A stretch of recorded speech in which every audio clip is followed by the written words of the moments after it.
Invention of the cotton gin and its impact on slavery. Introduction. Eli Whitney, an American-born inventor, patented the cotton gin in 1794, revolutionizing cotton production by wildly accelerating the tiresome procedure of removing husks and seeds from cotton fiber. Like today's massive machines, Whitney's cotton gin used hooks to pull unrefined cotton through a tiny screen that isolated the fiber from the seeds and husks.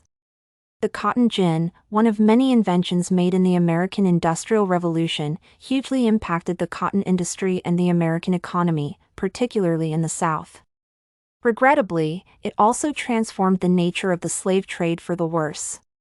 While his cotton gin scaled back the number of workers required to extract the seeds from the fiber, it certainly upped the number of enslaved people needed to work on the plantation. Cotton farming became so profitable that plantation owners constantly required more land and enslaved laborers to satisfy the growing demand. Between 1790 and 1860, the number of states in the United States where the institution of slavery was legal increased from 6 to 15. The South shipped over 80,000 Africans from 1790 until Congress outlawed the import and sale of enslaved people in the South in 1808. Thus, the invention of the cotton gin contributed to slavery, as more labor was required to work on the cotton plantations. Justification of slavery by Southerners. The invention of the cotton gin contributed to slavery and the slave trade, as cheap labor was necessary to make huge profits. As such, the Southerners enslaved workers for their plantations. In his 1837 speech, then-Senator John C. Calhoun vehemently attempted to defend the slave system. He professed the significance of this significant intellectual safeguard of the establishment by stating that the Southerners should quit making excuses for slavery. On the other hand, Calhoun insisted that slavery was a positive good. He argued that the Constitution protects states' rights to keep slavery. Calhoun then provided a moral defense of slavery, claiming that it was a more humane way of organizing the workforce than the circumstances wage laborers faced in European and Northern American industrial cities.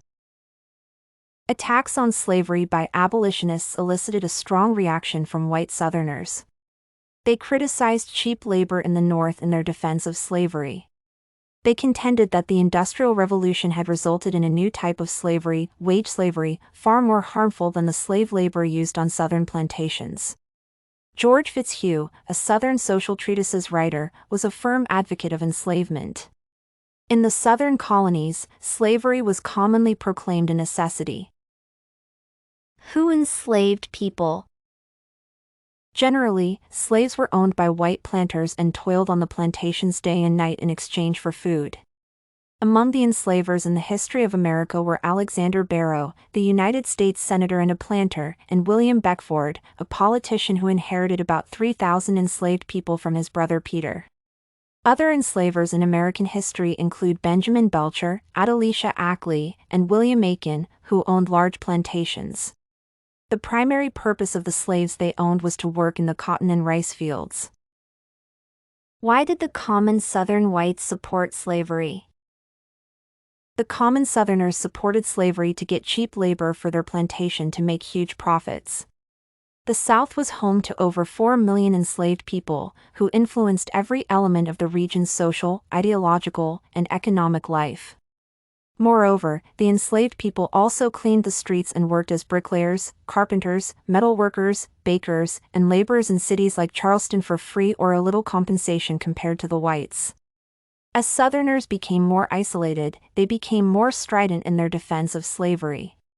The institution was a worthwhile goal, a moral and practical necessity, not just a means to an end. Why open slave rebellion was not common? African resistance to subjugation and captives' rebellion against slavery's conditions were natural responses to the transatlantic slave trade. According to enslavers, slaves were integrally indolent and ill-inclined to labor, demonstrating the pervasiveness of daily resistance. However, open rebellions were not common because the slaves were given heavy tasks and slaves found to form rebellious movements were tortured, killed, or punished. As such, these punishments instilled fear in enslaved people, and they could not organize open rebellions. Thus, each enslaved person had the motivation to benefit from the efforts of others to achieve freedom. Slave culture. Slave living conditions within the antebellum American South were among the worst in human history. They had no rights as the legal property of their superiors and fared considerably worse than Roman enslaved people or ancient serfs. Perhaps only enslaved people on Caribbean sugar-cane plantations fared worse. Africans auctioned as enslaved people in the Americas had to depend on their owners for housing or building materials, cooking and eating pots and pans, food, and clothing. Many enslaved people did their best with the resources they were given.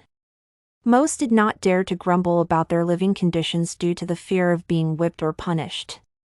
Moreover, enslaved people were assigned plantation sections to live in. While enslaved people were provided housing on some plantations, others were required to construct their own houses. Thus, slaves had a poor living standard compared to the owners. Conclusion. The invention of the cotton gin allowed the planters to increase production, which led to a dramatic increase in the number of slaves working in the fields. While the slaves struggled with unsurmountable labor and inhumane living conditions, the white owners justified their actions as an inevitable necessity. Despite the cruel treatment of the slaves, open rebellions were not common due to brutal punishments.